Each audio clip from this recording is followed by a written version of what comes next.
All right, everybody, welcome back to the Millennial Outliers podcast. I am your host, Tyler Ardron, and as always, I'm with my guy, Justin Deal. What's the word? How we doing, world?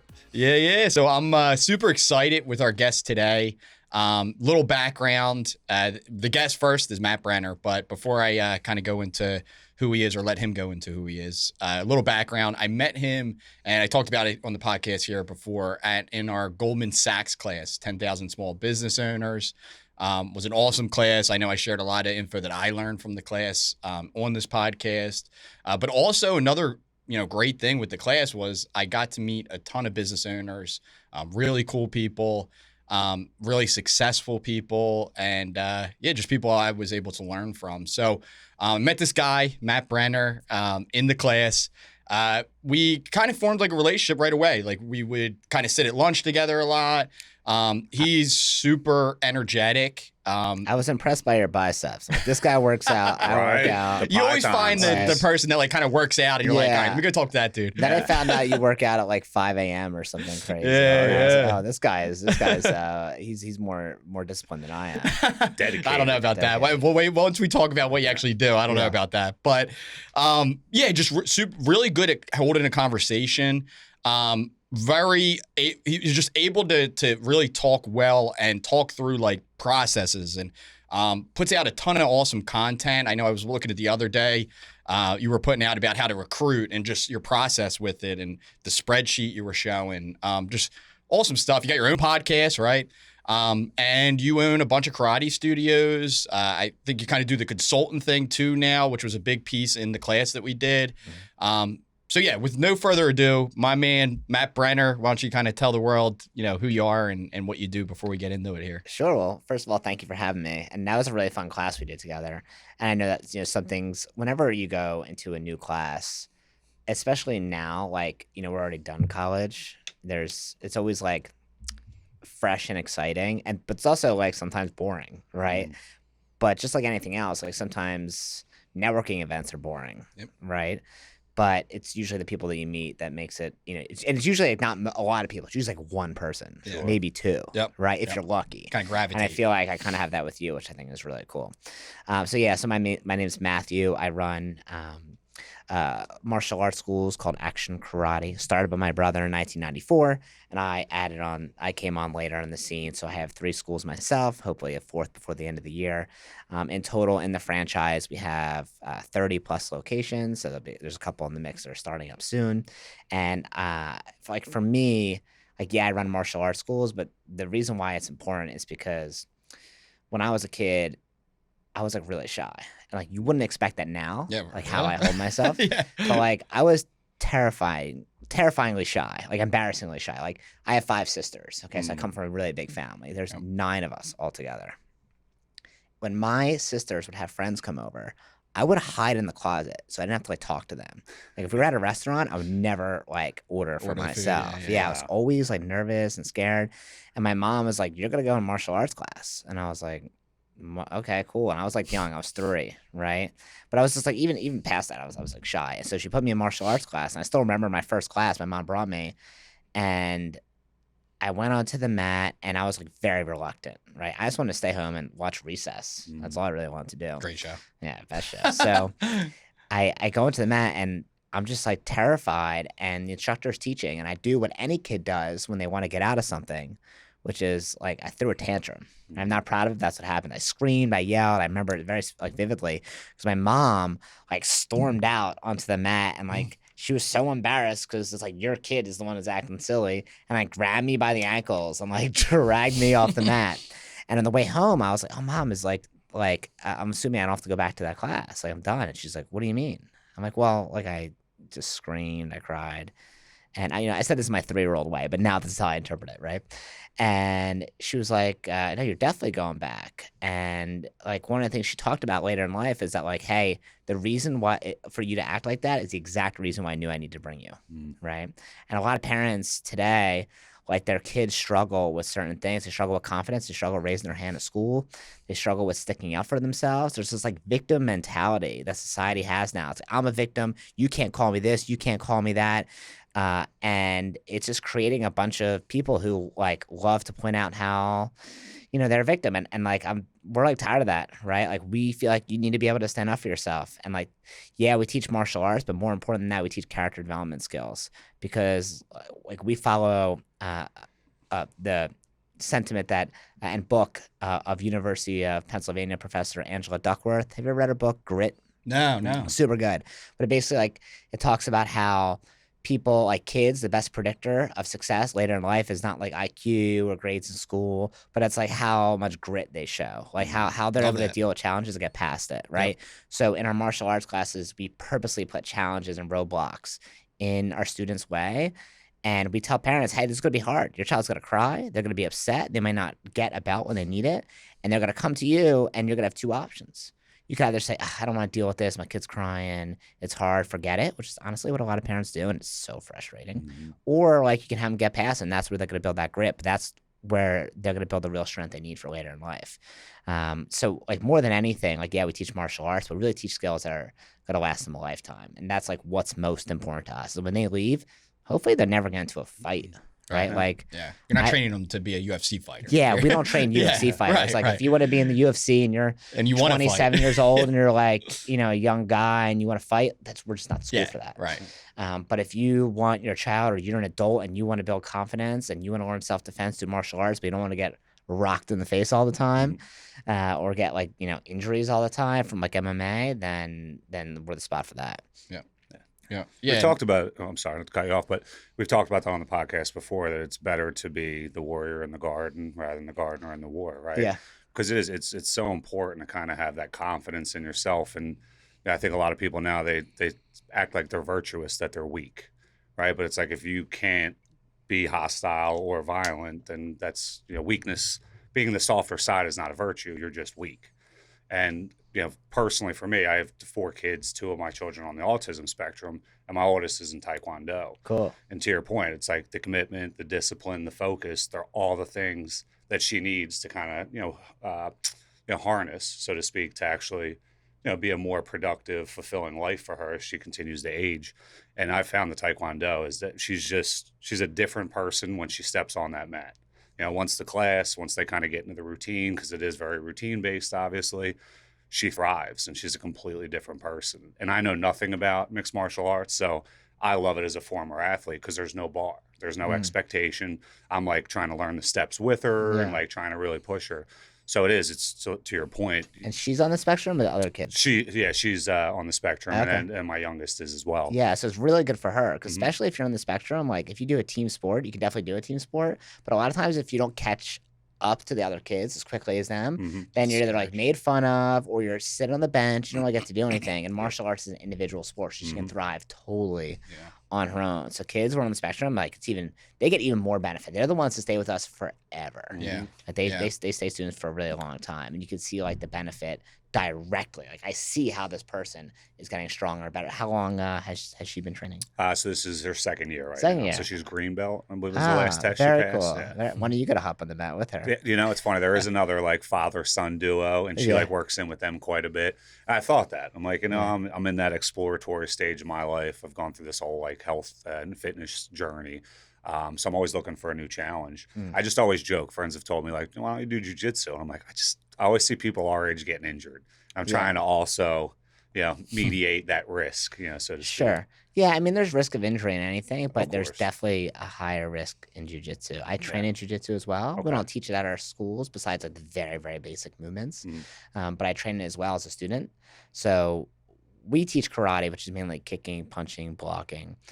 Jiu-jitsu is kind of like wrestling, like grappling, right? And I wanted to be a white belt again. I was, been doing martial arts, karate my whole life, and I was like, man, I want to do something new. And I started up jiu-jitsu, and I thought I was gonna be good because I did karate, but I freaking suck, and I still kind of suck, if I'm being honest.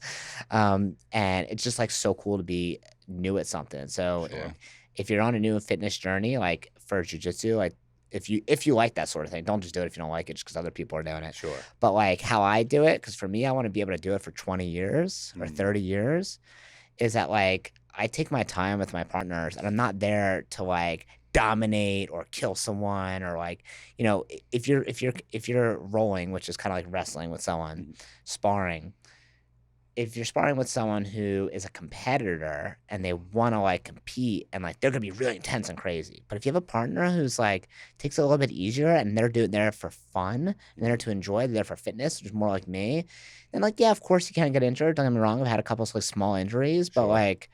But nothing major, and you feel freaking tough as hell. Like it's a different level of confidence because there's no like if we can practice karate and but we're mainly gonna touch. I'm gonna touch your chin. I'm gonna touch your nose. I'm gonna touch your shoulder, your chest, or with different movements. But you can't like rock someone in the face, right? Yeah. But jiu-jitsu, you can kind of go a little bit more intense because you're not. There's no striking, right? So anyway, I think it's awesome. Yeah. Have you done it, Tyler? Yeah. I was I was doing jiu-jitsu actually during our class. I wrestled growing up in high school. Cool. So you're probably a monster. Yeah, well, so I was doing jiu-jitsu probably about 4 months ago, twice a week, and the problem was that I could take anybody down, double leg, single. That Well, you're a when we were wrestler. sparring, Yeah. that was like my best part. Like purple belts, I could easily take them down.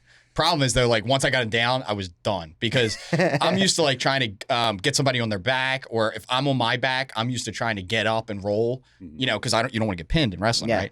So, and it's like cemented in my brain to where when I'm in jiu-jitsu, if if you're on your back and you're trying to go to your stomach, you're done because I'm like trying to roll out and right away they get you either into an arm bar or rear choke or. Yeah.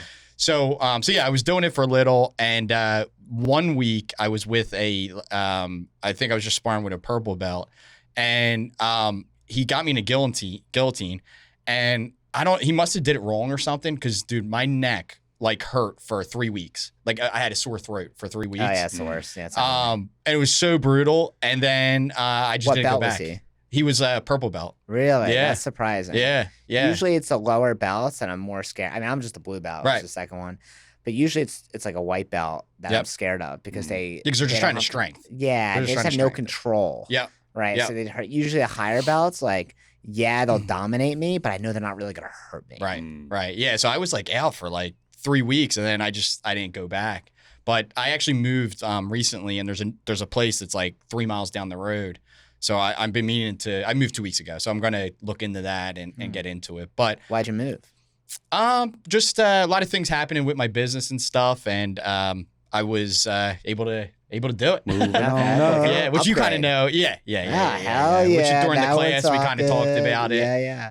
That all went through. So how's the new house? You like it? Yeah. It's only been 2 weeks, but just how that moving goes. There's still stuff everywhere. And all that stuff. But we moved down further south, so more of a farm area. It's a small town kind of thing, right off a golf course. But do you have like a lot of land? Are you gonna have some about 0.6 acres? It's not huge. It's a development, but it's crazy because it's like this brand new development. It's all new houses. Okay, cool. It's turnkey. You walked in. It's yeah. But you drive out of the development, and there's farms everywhere. Like there's no other development. There's no other houses. It's, 20 minutes to I'm sure the farmers love the new housing development. Probably not. Yeah. But judging by the taxes that's hitting us, I don't think they do. But yeah. So anyway, there's a jiu-jitsu place that I want to check out. But what you were saying with jiu-jitsu and mixed martial arts in general, and I think same kind of goes for wrestling and really just like any sport that's an individual sport, or like a very difficult sport like wrestling. I mean, you've probably heard it even if you weren't in the sport. Practices sucked. Like, we're running wrestling practice. Yeah, you're running 6 miles a day. You're in a sauna type environment. You're wrestling. You're sparring for 2 hours straight wrestling kind of thing in a 90-degree room.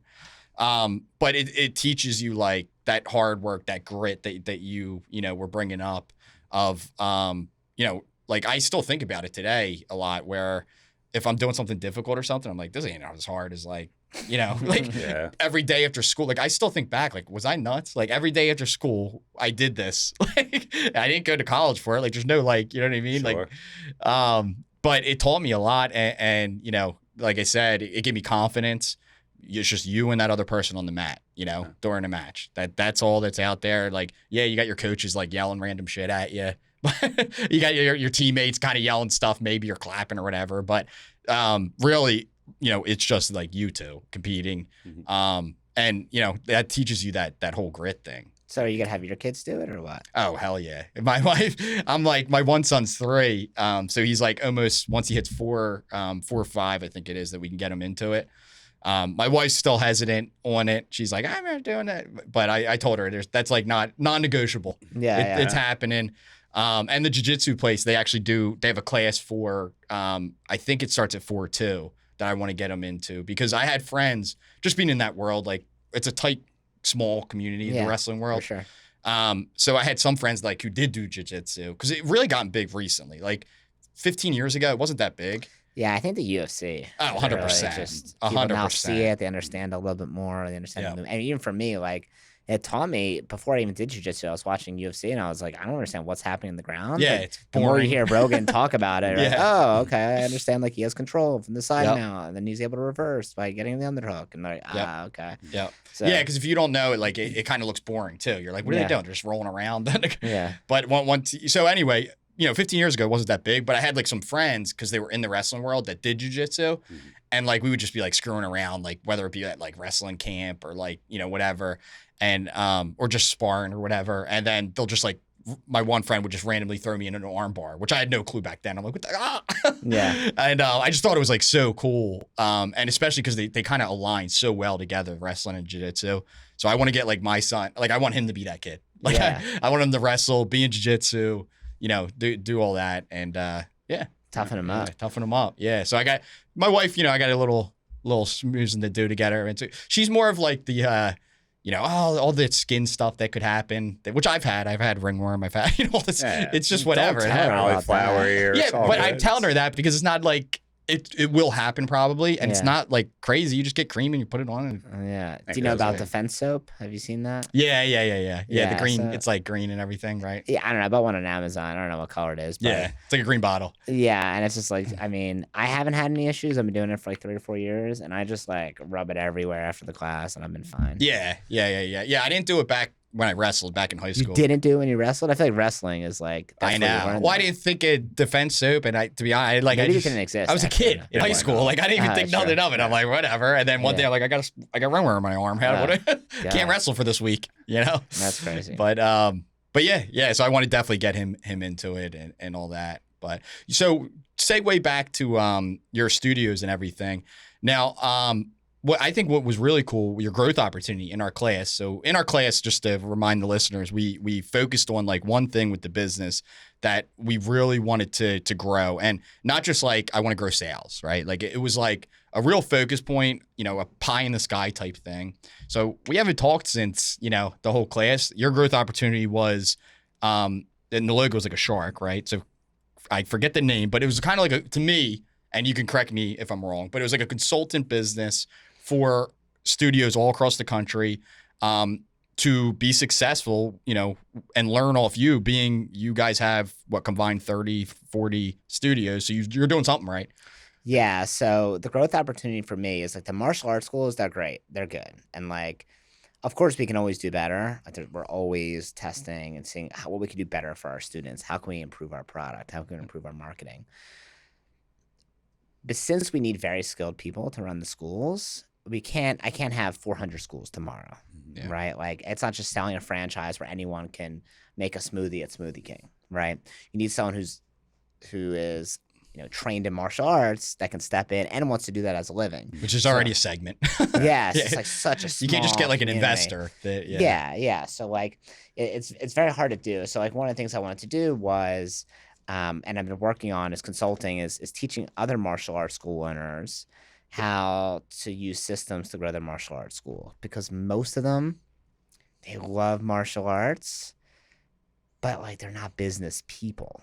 Yep. Okay, or that's not why they got involved in it initially. They got involved because they love it, Right. and they want to be able to help others, but they don't know how to run systems of like, how to have how to deal with a lead when it comes in, how to follow up with a lead, how to enroll new students, how to deal with an upset parent, how to keep track of students' progress besides like just the belt system, what email campaigns to use, text campaign, like everything that comes along with running a business. So a lot of times they'll struggle, and like they'll be okay with struggling. They almost have like that that artist mentality of like a starving artist, like, oh, I do this not for the money. And like that's what they'll say as an excuse in their mind of why they're poor.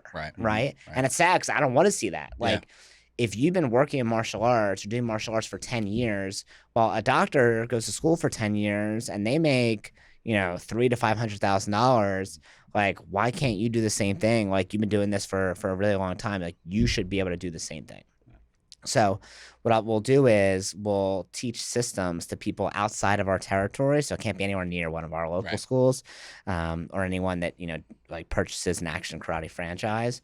But if they're outside of our territory, I'll teach them systems that they can use that's still within their brand. They don't take on our brand or anything like that, and their curriculum, and we customize it that way. Like, it's still within their vision, but the systems that we know that can work to grow their school, and more specifically, that do not depend on just throwing money at a Facebook ads, Google AdWords, or Instagram or Snapchat or whatever. And I think that's really important because a lot of people just depend on ads, and like they'll throw money at Facebook ads, have no idea what they're doing. They'll say boost posts, $80, done. Right? But that doesn't really work. Like, it might have like a little bit of a spike, like, oh, cool, great. But like, if you don't know how to take those students and or those leads and convert them to members, none of it really matters. And even the best ad in the world eventually has what's called ad fatigue. Okay. So eventually, like, it just stops working for who knows what. Like, you can have an ad that's killing it, and the lead cost is super low, but eventually it's gonna fall apart. So you can't depend on that. So what we do that is different than other, let's say, consultants in the martial arts industry, is we teach them organically how to bring in new members by connecting with local schools, with local daycares, and other businesses. Because those things never go away, and they don't cost any money. If you're able to have a relationship with a local school, which we teach them how to create programs in local schools that automatically funnel in new members, and the same thing with daycares, the same thing with businesses. If Facebook ads don't work, that's okay. Like, it's not gonna crush you. Right? Is it better to have Facebook ads also? Yeah, for sure. It's like icing on the cake. A tool in the belt, right? Yeah, but you don't necessarily need it. And I hate that people like depend on it. Like, especially if they don't know how to run the systems of the business, and like they're running a martial arts school and they get an ad that says like, we guarantee 60 leads a month, and then like they sign up for an agency. They'll pay anywhere between $500 to $2,000 a month, and they'll promise a bunch of leads. And a lot of times it's good in the beginning, but after a couple months it tails off. And B, even if they do get those leads, they're not gonna handle them anyway, so they're just wasting money. So like for us, like I want to be able to not just like give them leads, but teach them how to fish so they can catch their own fish over and over and over again. Because schools are never going to go away, daycares are never going to go away, like local businesses are never going to go away. And organic marketing is more important than ever because the cost of ads like only really goes up, right? It never really goes down. So if they're able to do that, like I know that they can feed their families and they could be rewarded financially like they deserve to be rewarded. Now, sorry to talk for so long. No, that's it. But for the growth opportunity, specifically for me, was my business, I'll just be like completely transparent, is like designing like a 16-week course. So they come to me, I teach them how to run systems to create what we call strategic partnerships with the schools, the daycares, the businesses. Okay, I call it the Triangle Codex because it's like 3 things. However, I give them access to that and I show them how to do it and I give them the coaching and accountability and I give them one-on-one support. But after the 16 weeks, like they don't really need me anymore, right? And that was like part of the sale. It was like, hey, like after this, you don't need to pay me forever. I want you to know how to do this. You can, which is great for them. But for me, you're always running. Not as good because now like I don't have a good lifetime value LTV for my members. So I needed a way to create something that's a little more sticky, something that's going to make them stick around for a long time. So my growth opportunity was to create a suite of services besides the one-on-one coaching that they'll stick around for longer. So to me, that's like 2 things, which is like website provider and we'll run your ads for you. So you'll be able to do the organic, we'll run the ads for you, and we'll have your website. Now, right now, the only thing I'm doing is the website. So right now, I partnered up with a website provider. I'm paying for it personally. I'm giving it for free to 2 of my clients. So I paid a couple grand so far, plus fees every single month. Yep. That I didn't want to use them as a guinea pig. Like, oh, I paid you for this website. We'll see if it works. Like, I just felt wrong to me. And I know a lot of people would do that, but I was like, all right, I'm going to pay for this free website. And then, okay, well, when are we going to start paying for it? I'm like, figure it out later. Like, let's see if this works and it brings you leads. And then if it does, we'll start paying for this later and it'll be good. And then, changing a website is a giant, can I curse or Yeah, Oh, you yeah, can curse. absolutely. giant bitch. Okay, and no one wants to do it. It's like changing a bank account, right? It's like horrible. Oh, it's like brutal. even if it's a terrible Yeah. bank, right? It'll Such stick a around pain. for years, Yeah. right? So imagine like redoing your website. So if I can do that, and right now I'm testing it, and we just launched, I think, the first website like it was actually live. There's a lot of like, what is the design going to look like? How could it be best? What's the best practices? About 2 weeks ago. So Awesome. we'll do it for a couple months, see how the results go. If it sucks, I'll find another provider, or we'll change the website design until we get it right. And then that'll be a recurring revenue. Then once that's down, then I'll go to the ads side. And then I'll partner with another ad agency, but make sure like when I partner, like they got to be like really good, Yeah. right? Because you're putting your it's name on the line. my name, right? Yeah. But I also want them to have good recurring revenue too. But Right. I want them to do most of the like customer service end, like they want an ad Work. change. Yeah. Yeah. Like I want to be like, here you go, and kind of hand Yeah. them off. And not, be like, oh, well, my lead page isn't working. Can you help me? And I'm like, Or about us needs to be yeah, changed. exactly. Meet the team. So, yeah, exactly. So, can you change my FAQ page? Yeah. The instructor's name is spelled wrong. So, I mean, that's cool, but like, I don't want to do that. Yeah. So, for like, that's my next step for me, my growth opportunity. And like, I'm in it right now. I've invested money into it. And that's like the one side of the business. The other side of the business is obviously the martial arts schools, which I still want to be able to grow locally as through my podcast, people are coming into me. Shout out Black Belt Business Podcast. You got to shout it out, Black dude. Belt. Shout it I out. call the Black Belt Business Podcast. So I talked to a lot of martial arts school owners, but even if you're not a martial arts school owner, we have people on It's there good like stuff. real estate Yeah. agents, like business owners, and Yep. how to invest your money in real estate, or we have branding experts coming up and talking to as well. And the cool part about that is like, okay, we have like they're consuming my content, so obviously they get to know, like, and trust me. Yep. And I have specific episodes that I purposely designed for a certain type of lead that Mhm. comes in, or for a certain type of people that I would want to recruit to my team. So for instance, like we have a podcast episode about one of our school operators who was in HR, and she made good money. She made 6 figures. Okay. But like, she didn't love it. She was miserable. In fact, she talked about how she was the worst part of someone's day. Mm. Oh, like they had to see her. They're like, oh, fuck. We're in trouble. Right? It's hard on a person. Yeah. And she wanted to be a part of like a better part of someone's day. So one of her friends ran a school for years, and then eventually she decided to open up with us. We trained her how to do it. She had 0 martial arts experience. Within 2 years, she's operating a school. Might have been even less than that, actually.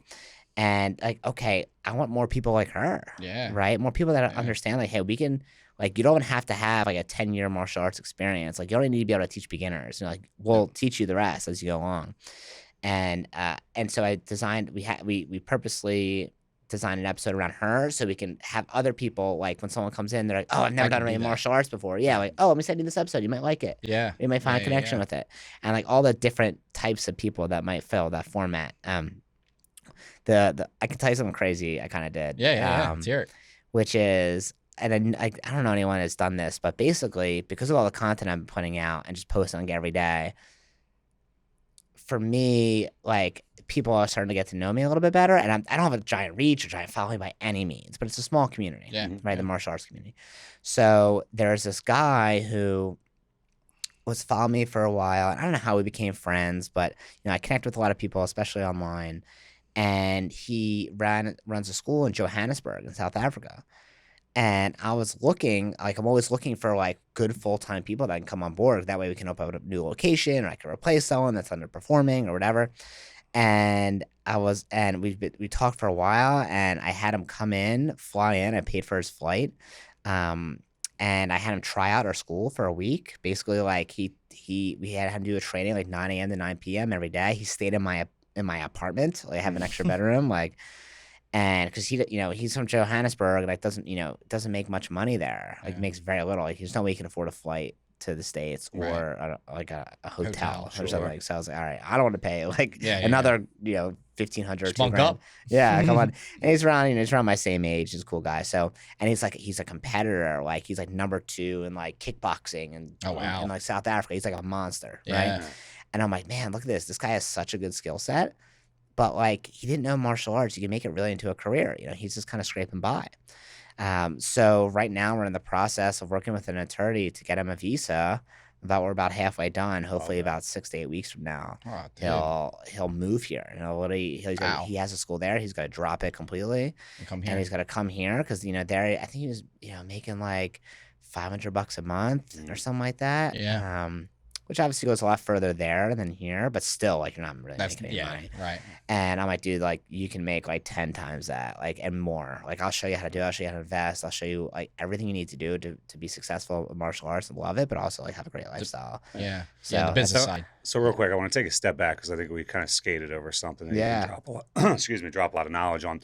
So you said you went that franchise model, and you guys have the 30 studios. So how did you identify that you were going to go the franchise model? Because people always talk about it, but I've always said most people don't perfect the first one. They just want to duplicate it and just they chase the money. It's not the systems and processes.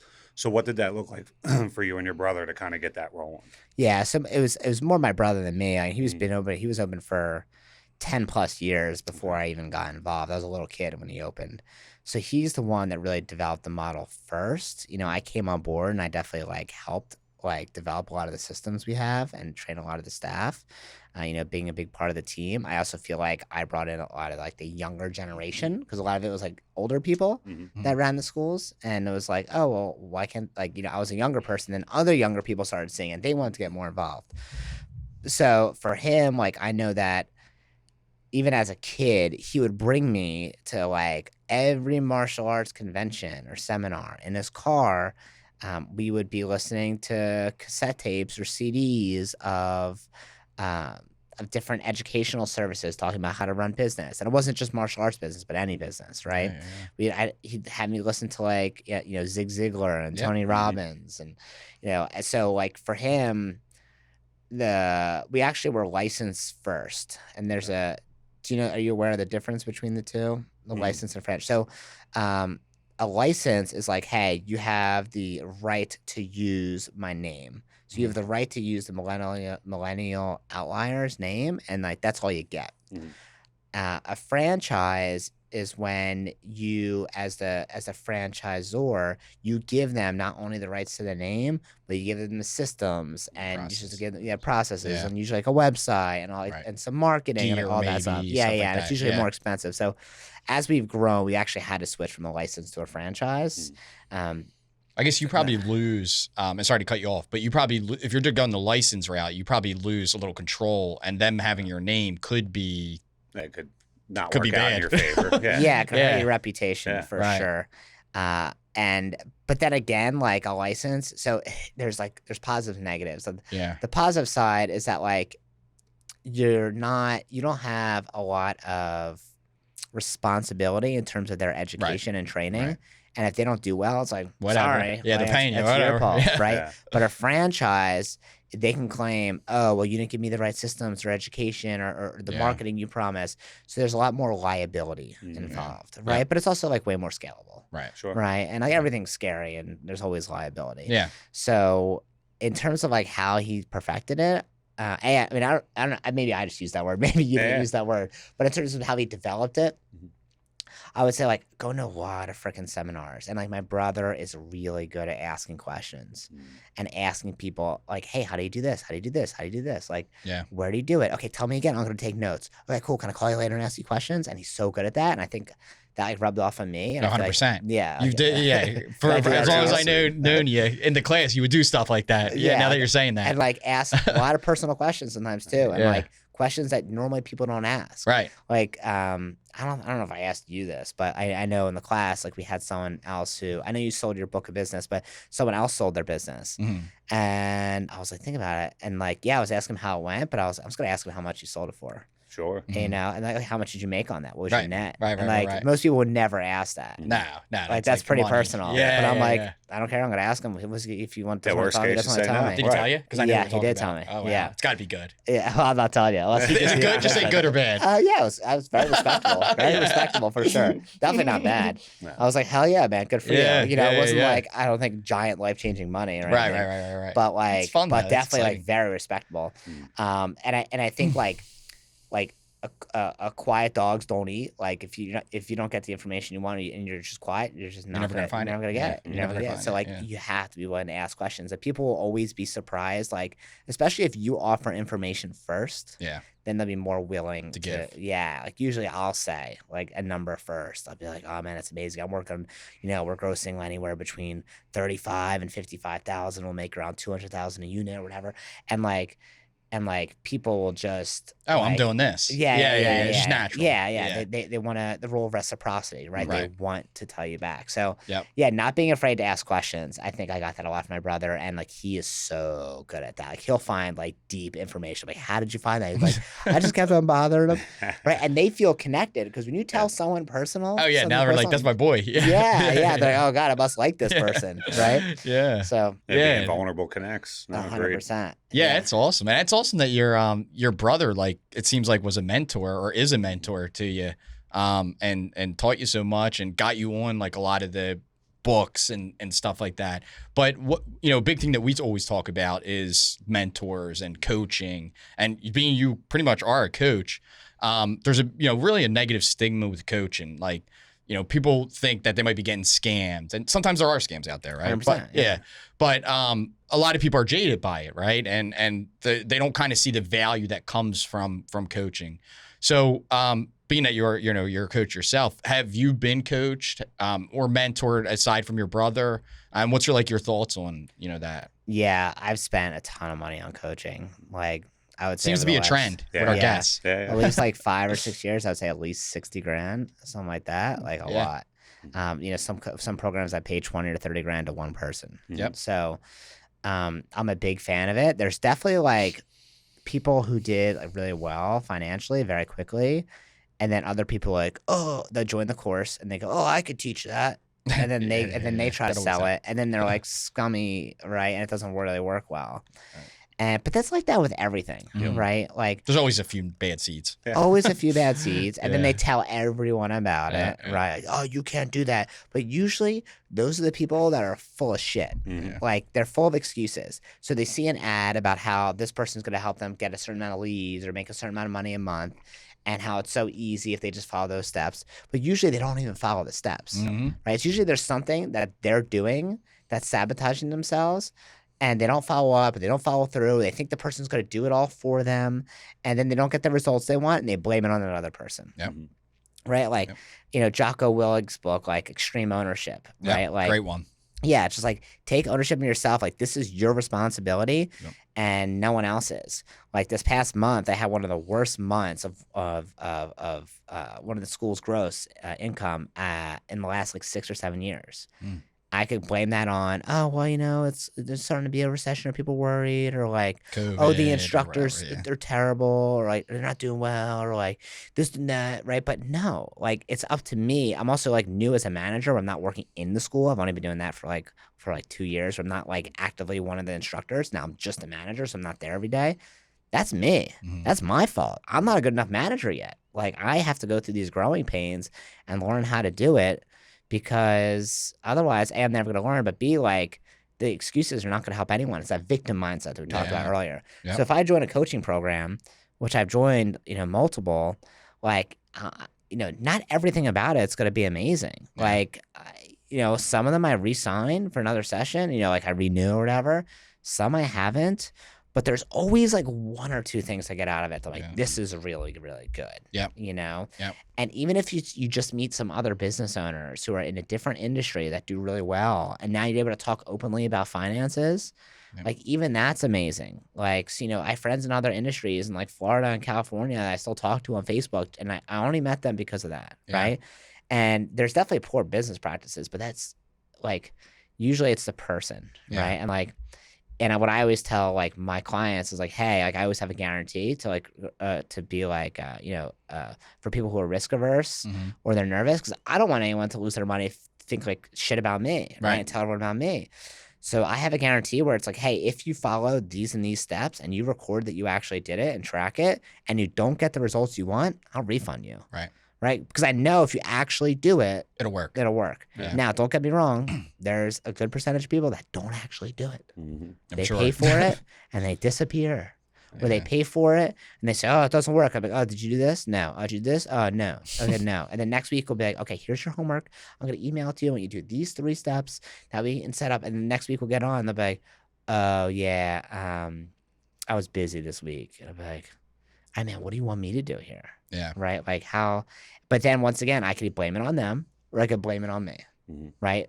But it's really like part of that is their fault. Sure. You can only lead the horse, right? Don't lead the horse to water, but right? I can also be a better coach, right? Yeah. There's got to be a better way for me to motivate these people so they can actually do the results, because otherwise they're going to be stuck in the same cycle, right? When they get out of it with me, they always think, or any coach they pay for or any consultant, usually they think, oh, I'm going to be saving this money. I'm going to be able to do it on my own. But they're not. They do the same shit they've always done. And they're just stuck in the same cycle over and over and over again. So like right now I'm reading this book called Motivational Interviewing. And it's this famous psychology book about where they teach people who are like ambivalent about whether they have an issue, like let's say about alcohol or addiction or gambling. And like, how do you talk to that person in order to A, like convince them that they have a problem, but B, like follow the steps that you want them to do in order to see the results that they want, right? And it's a psychology book, right? Like really more than anything. It cites a lot of scientific studies. When I'm reading it, I'm like, damn, this is actually amazing, because it's kind of almost like sales 101, where it's like, find out what their issue is. Why is that their issue? Like that. Yeah. But like a lot of it was like some of the things are like, okay, you don't want to ask more than 3 questions in a row. In fact, you should make a statement. Here's the type of statement you should make with examples. And I'm like, damn, I'm doing a lot of things wrong. If I follow this better, like a psychologist, because essentially as a coach, you're a psychologist, right? So like, it's once again, not their fault. I can blame it on them. Right. But like, I know it'll improve my life more and I'll be in a better circumstance 5 to 10 years from now if it's me working on yourself. If it's just like, what can I do better? If my team is not doing well financially for one of my schools, or for any business I have, like that's my fault ultimately. I don't care what they do. If they're if like maybe they're underperforming, well, that's my fault for having them in that position. Like I should have someone else, or I didn't train them well enough, right? And there's usually a delay in the results that you want. Like so. Like I was actually talking with someone about this the other day where, I'm like, hey, I've been doing all this training with them and help and like support. I've never done more training or support in my life. Like I just help them. I'm not sure what to do. And they're like, oh, well, how long have you been doing this extra support? And they're like, and they asked me, and I was like, maybe like 2 or 3 months now. And they're like, oh, you expected to turn around that quickly? And I was like, oh, yeah, you're right. I was a shitty manager for the first 8 months. Now I'm paying the price. There's always a delay, right? In the beginning, it's not a big deal, whatever. I kind of ignore the issues, but then eventually it catches up to you, right? So now I'm getting caught up to me now, and now all that other effort I'm doing to support and train and help them, I'm doing it right now, but I'm not going to see the results of it now. So most people are going to quit before they see the results. They do it and like, okay, I got to wait another, 12 months, and then I'll see the results of those efforts. No different than going to the gym. People go to the gym, they don't see results, or they don't get big and buff like Tyler over here in the first, like, their shoulders are popping out of their size medium. And then they forget it.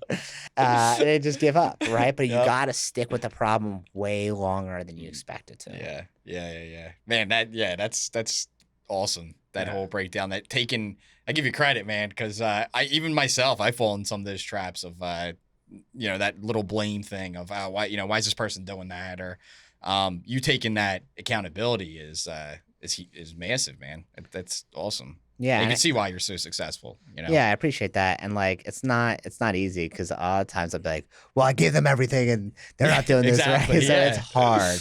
And a lot of times I think I'm even like, not lying per se, but I'd be like, hey, like, I want to apologize because I feel like I didn't explain this properly and it's my fault. let's review this again so we're totally clear and on the same page about how I expect this one thing to happen. Right. And I'll apologize to them, even though I man, know that was so I nice. explained it correctly. That was- Right? Yeah. Yeah. Like, and the It's like, oh, what can I tonality do? Yeah, exactly. But that's literally like how I just said it is how I said it. You could tell I've said that before. Yeah, right? yeah. I do it all the time. Right. And like one of the things that my brother does, my older brother who started, you know, by the way, it's called action karate. I don't know if I even mentioned that. It's called action karate. And one of the things he's so good at is like when he talks to people, and I need to be better at this, when he talks to people and explains something, someone on the staff or talking to his wife or whoever, he'll explain an issue or whatever he's saying, and then he'll say, okay, tell me what you heard.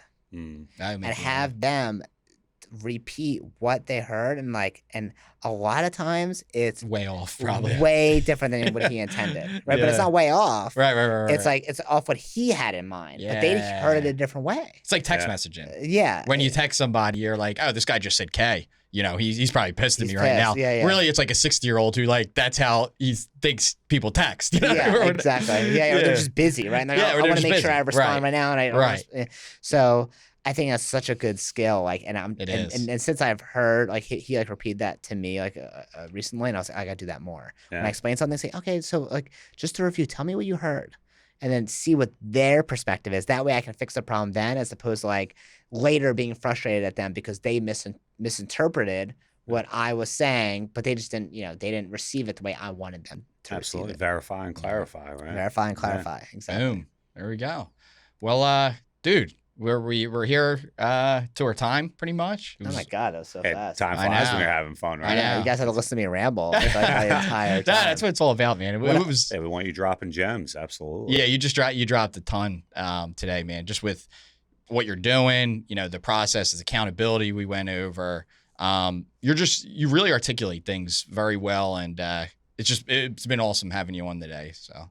Absolutely. You exemplify the personal excellence, right? I love that you said earlier, it's hard, but that's kind of the goal of most things, right? When it's easy, typically you're not getting the output that you hope for. It's always doing the harder things in life that pay off the most. Yeah. But that victimhood plus that instant gratification, there's a mix of that in the world right now where people just want to take the easy route. They don't have the want grit. to blame everybody else. One of my coaches has an acronym for blame: being lazy and making excuses. Oh, that's a great one. Right. That's right. He's dropping gems over here. But it's so true because that's what most people. It's so easy to point the finger, to not hold yourself accountable, to not have these different things we talked about earlier, with just being disciplined. Yeah. It's easy to sit around and just go with the flow, right? Yeah. It's hard to carve a different path. Yeah. And to lead by example. Do you know? Do you guys listen to John Maxwell? Yeah. Yeah. Yep. So do you know his laws of leadership? One of them is the law of the lid. Yeah. Yeah. So so just repeat for anyone who's listening doesn't know. Law of the lid is if you can't lead someone who's has a higher leadership skill than you or a higher leadership level, right? Yeah. So let's say your leadership level and is a 7. Right, you can't lead someone who's a 9, 10, right? Right, or 10. Right. Yep. Yeah. So It's like a glass ceiling, so to speak. Yeah, exactly. So if you want to lead people, you got to raise your leadership level. So you have other people below you, and you increase your capability to lead. Yep. And for me, if you're not living that lifestyle yourself, that's when you get the charlatan internet marketer who wants to be a coach because they saw Alex Hormozy do it and they're like, oh, look, he made so much money, I could do this. It's not hard. Right. Yeah. So it's okay, how do you, and he even talks about this, how do you set up a bunch of successes in a row that no one can argue with you that you know exactly what you're doing and that you can help them as well, instead of just saying it. The proof is there. For us, there's a ton. There's other martial arts consultants too. I get all their ads. Yeah. Right. Yeah, and I love when I get their ads too, because I'm like, oh, let's see what they got. Critiquing a little bit, right? Yeah. What do I like? What do I hate? Scope out the comp. Yeah, usually I'll comment something real mean. No, I'm just kidding. I don't do that. But I did get a comment today that said, thanks, SpongeBob. And I'm like, I do kind of sound like SpongeBob. That's kind of funny. Yeah, it was pretty good. Of course, it's coming from someone with, no profile picture and a bunch of numbers. Of course. Yeah. It's always that way. Yeah. It's probably some Russian form. No, but I kind of liked it, though.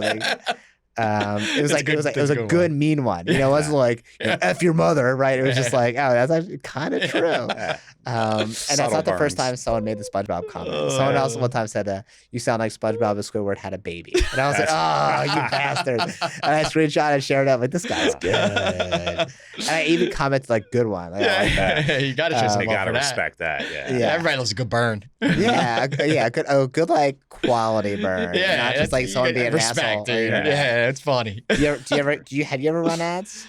I mean, we have. It's just difficult in my industry with insurance because the profit that we get per policy is like not low. It's all about retention and like building a book of business. Yeah. So we've ran ads and stuff. It's just hard to see like a revenue to cost share because we'll always be under whatever the cost is. So I got to kind of look out like 2-3 years if we retain this client.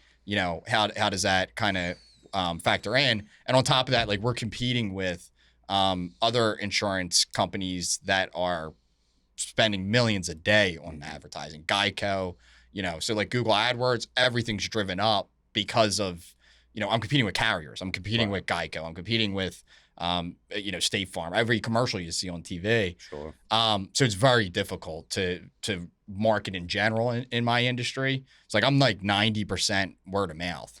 You don't have the same marketing budget as State Farm does. Like, unfortunately, not yet. you're not going to see a Super Bowl commercial. No, that'd be funny. That would be funny. But nah, dude, it's been so awesome having you here. Action Karate. What's some of your other stuff? Yeah, Black belt. You could email me, Matthew@doubleyourdojo.com. That's the consulting side of the company.